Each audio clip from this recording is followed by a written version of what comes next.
When you think of death, what comes to mind? Loss? Grief? Fear of the unknown? For most of us, death feels like the ultimate end, the final curtain that falls. But what if I told you that death isn't what you've been told? What if death is not an abyss, but a doorway? What if it's not the end, but the beginning of something beautiful? Rumi saw death in a completely different light. In his poem, When I Die, Rumi shatters our conventional understanding of death. He doesn't view it as an end, but rather as a transformation, a return to a state of eternal love. If you think about it, it's a radical departure from the fear and sorrow we typically associate with the subject. In this video, we're going to dive deep into Rumi's words and unravel the profound wisdom within this poem. We'll explore what it means to live and die, and how we might just be missing out on the greatest truth of all. By the end of this, I promise you'll never see death or life the same way again. Rumi opens with a strikingly bold statement. When I die, when my coffin is being taken out, you must never think I am missing this world. He doesn't want us to mourn. He doesn't want us to feel that he is leaving something precious behind. It's not just a goodbye to the world. It's a transition into something more beautiful, more eternal. This idea challenges everything we've been taught about death. In a world where death is often portrayed as a tragic departure, Rumi offers a refreshing perspective, one that's both liberating and comforting. This first line speaks to us on a spiritual level. Imagine if we could live our lives without the constant fear of death lurking over our shoulders. Imagine if we could embrace every moment fully, knowing that our true essence is not bound by this physical form. Rumi invites us to understand that there's more to life than just the material world we see. The soul, as he says, is eternal. As Rumi continues, he speaks directly to the hearts of those left behind. Don't shed any tears. Don't lament or feel sorry. I'm not falling into a monster's abyss. He tells us not to cry, not to mourn his departure, because it's not a fall into darkness. It's a rise into light. This is so important. Rumi's poetry consistently teaches us that we are not the bodies we inhabit, but the souls within. Death is not an abyss, it's an elevation. When the body is no longer able to hold the soul, it sets free its true essence, which continues to live on, unbound and unrestricted. When Rumi says, "I'm arriving at eternal love," he's not just referring to a concept or a distant abstract idea. He is describing the soul's return to its source, God, the divine, or whatever higher power one believes in. It's not an end to the journey, but a return home. For Rumi, love is everything. It is the force that holds the universe together. It is the reason we are born and the reason we die. His words here suggest that death is not something to be feared, but something to be embraced, as it brings us closer to the source of all love. As we move deeper into the poem, Rumi challenges even our understanding of the grave. When you leave me in the grave, don't say goodbye. Remember, a grave is only a curtain for the paradise behind. In this line, Rumi shifts the focus entirely. The grave, the final resting place of our physical bodies, is not the end. It is, as he calls it, only a curtain. Imagine a curtain separating you from something beautiful, something divine. Behind that curtain is paradise. The grave is not a final resting place. It's a doorway to the next stage of existence. The soul, free from the confines of the body, enters into a new and eternal realm. Rumi's understanding of the grave as a curtain draws from his deep connection to spirituality. The soul's journey is ongoing. There is no finality to existence. The physical world, represented by the grave, is merely a brief interlude. Now that we've explored how Rumi redefines death, let's dive deeper into the powerful metaphors he uses to describe the soul's liberation. How do the seed, the sun, and the well shape our understanding of this transformative journey? Through these symbols, Rumi conveys a deeply emotional and enlightening message that reshapes how we view life, death, and everything in between. Rumi takes us on a journey, not just through words, but through nature's most powerful symbols. He uses the imagery of a seed to describe the soul's transformation after death. Have you ever seen a seed fall into earth, not rise with a new life? Why should you doubt the rise of a seed named human? This is such a simple yet profound analogy.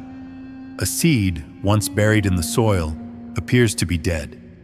But deep within, it holds the potential for new life. It doesn't stay buried. It rises, just like the seed, Rumi says. When the soul is released from the body, it does not perish.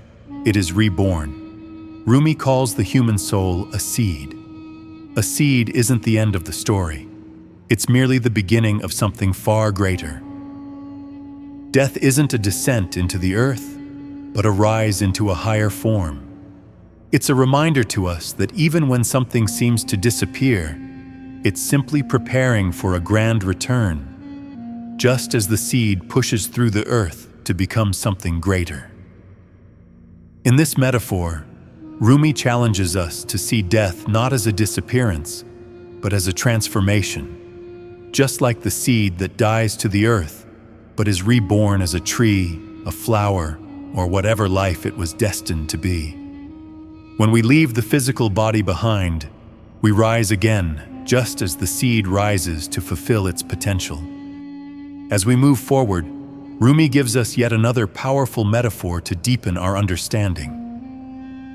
How can there be an end when the sun sets or the moon goes down? It looks like the end. It seems like a sunset, but in reality, it is a dawn. Here, Rumi uses the cycles of the sun and the moon to remind us that death is not the end of the journey. The sun sets every night, but it is not the end. It rises again the next morning. Likewise, the moon appears to disappear during the day, but it is always there, waiting to rise again. Rumi's message is clear. Death, like the setting of the sun, appears to be an end, but it's really just a new beginning. In life, we experience moments of dusk, moments where we feel like everything is coming to an end. But what if we could change our perspective? What if, instead of fearing the dusk, we welcomed it as the precursor to a new dawn? This is exactly what Rumi is teaching us. Death is simply the setting of one sun, leading to the rising of another. Rumi's metaphors not only bring comfort, but they also liberate us from the chains of fear that often surround death. In this poem, death isn't a moment to fear, it's a moment to embrace. When Rumi says, "When the grave locks you up, that is when your soul is freed," he's inviting us to let go of our attachments. The physical body is just a vessel. It's the soul that is eternal. When we hold on tightly to the material world, we imprison ourselves. But death, according to Rumi, is the moment when the soul is set free. No longer confined by the body, the soul is liberated, unburdened, and able to reach its full potential. For most of us, the idea of death as liberation is difficult to grasp. We've been conditioned to fear it, to see it as a loss. But Rumi shifts that narrative. He shows us that in death there is freedom, a freedom to transcend the physical, to unite with the divine, and to become part of a greater whole. Imagine for a moment, if we could live without the fear of death. If we could let go of our attachments to this world, knowing that the soul is free to journey onward, to explore the infinite possibilities of existence. Rumi's poetry encourages us to see death as a passage, a rite of passage that leads to a deeper connection with the universe, with love, and with the divine. Rumi continues to challenge our perceptions of life and death through yet another powerful metaphor. Have you ever seen a bucket lowered into a well coming back empty? Why lament for a soul when it can come back like Joseph from the well? In this imagery, Rumi asks us to imagine a bucket being lowered into a well. The bucket goes down, seemingly empty, only to return full. This is a beautiful image of the soul's journey. The soul, like the bucket, may descend into the earth, the body, but it is never truly empty. It is always full of potential, full of life. When the soul leaves the body, it returns to the divine, just as Joseph was brought back from the well after being cast down by his brothers. Rumi uses the story of Joseph as a symbol of resurrection and return. Just as Joseph was thought to be lost, only to return more powerful than ever, so too does the soul rise after death. There's no need to lament the journey of the soul. Instead, we should rejoice in the promise of its return, in the continuity of life beyond death. Now that we've explored how Rumi uses the seed, the sun, the well, and other natural symbols to explain the soul's journey, let's dive into how this profound wisdom can transform our daily lives. What does this mean for us as we live? How can we apply Rumi's teachings to find peace, joy, and liberation while we're still here in our bodies? Let's explore the deeper spiritual essence of Rumi's message and how it can guide us in living more fully, freely, and with love. Now that we've explored Rumi's radical view of death, it's time to ask, how does this knowledge change the way we live?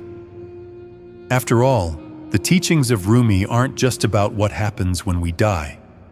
They're about how we approach life itself. Rumi's view of death as a transformation, a rise into eternal love, challenges our day-to-day fears and anxieties. It invites us to live more fully, more fearlessly. It frees us from the constant stress of wondering whether we're living the right way or making the right choices. Rumi's wisdom reminds us that the only real constant in life is change, and the only true freedom lies in letting go of the fear that keeps us tethered to the physical world. Think about this for a moment. How many of us go through life fearing what's to come? Fear of failure, fear of losing our loved ones, fear of not living up to our potential.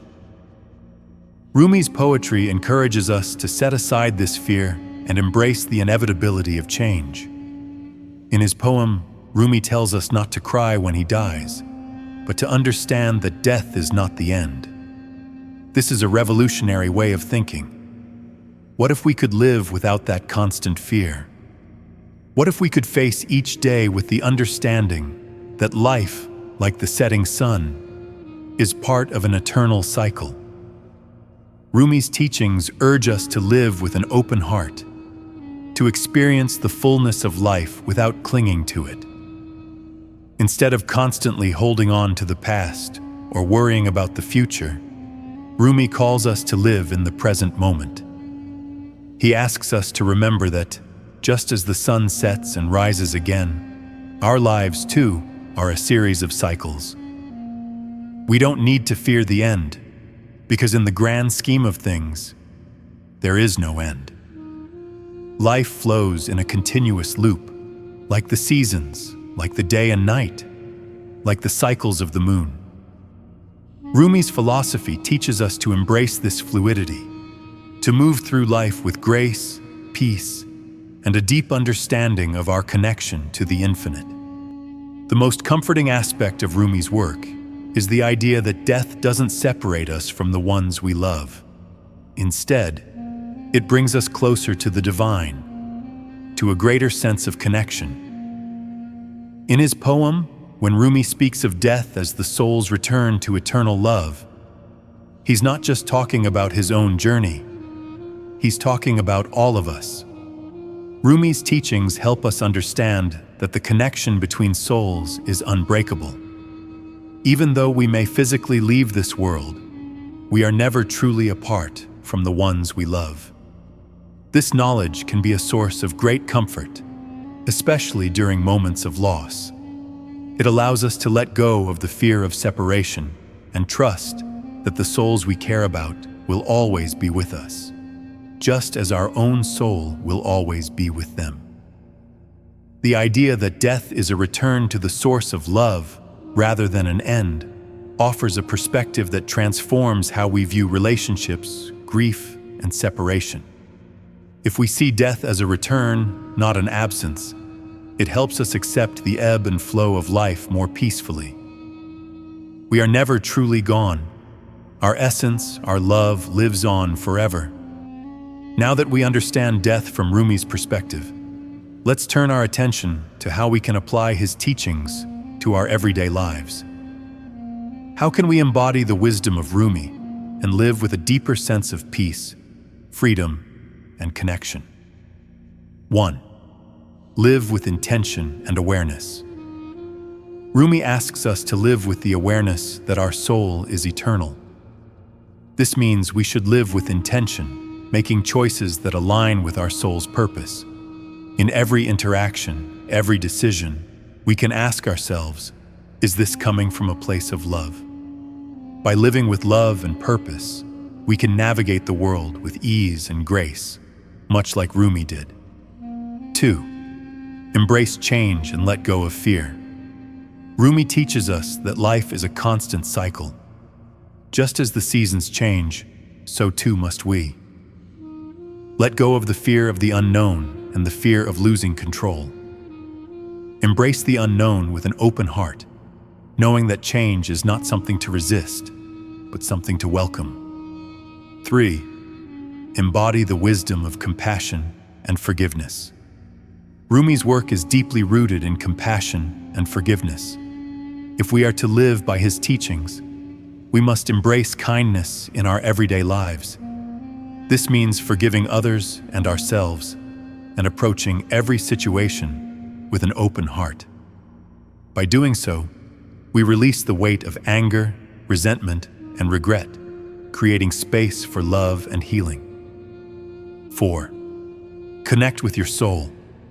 Rumi was constantly in touch with the divine, with the part of himself that transcended the physical world. In our busy, distracted lives, we often forget to connect with our souls. But by taking time for meditation, reflection, or simply being present in the moment, we can begin to tap into that deeper spiritual wellspring. When we listen to our soul, we live more authentically and with a greater sense of purpose. Rumi's wisdom continues to resonate across centuries. His poems remind us that death is not to be feared. Instead, it is a sacred part of the journey, a transition that brings us closer to the divine, to the source of love. By embracing his teachings, we are not just preparing for the end of our lives. We are transforming how we live each and every day. We are freeing ourselves from fear, embracing love, and stepping into the eternal flow of existence. Rumi's words remind us that even in the darkest moments, love is always with us, and in the end, love is all that matters. So as you move through your life, remember this. When you shed the physical body, you are not gone. You are simply arriving at eternal love, and that is a beautiful, comforting thought. As we close, take a moment to reflect on what you've just heard. Rumi's words invite us to look at life and death with fresh eyes. They ask us to let go of fear, to embrace love, and to trust that the journey never truly ends. The soul, like the seed, rises again and again. The sun sets, only to rise once more, and so too will we. Thank you for joining us on this journey of discovery through the Sufi Prism. If you found peace and inspiration in Rumi's wisdom, don't forget to like, comment, and subscribe. Your support means the world to us. Stay tuned for more insights. And remember, the journey of the soul is endless. Keep exploring.